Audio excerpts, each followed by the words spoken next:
How to use Expedia coupon. In order to use an Expedia coupon, you want to first thing first select the qualifying Pay Now hotel or package. So basically, this actually appears in the Pay Now button. So whenever you receive whenever you receive a reward, you should be able to use it then and there.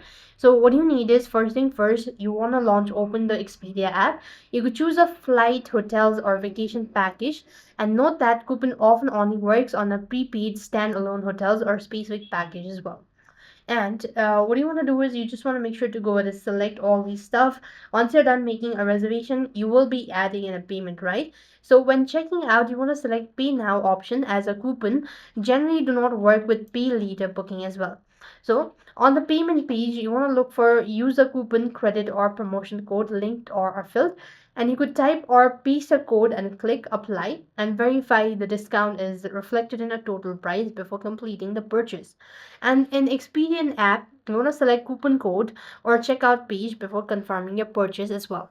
And that's how you will be able to use Expedia coupon. I hope the video was helpful. Make sure to like, share, and subscribe. Thank you for watching. See you in the next video.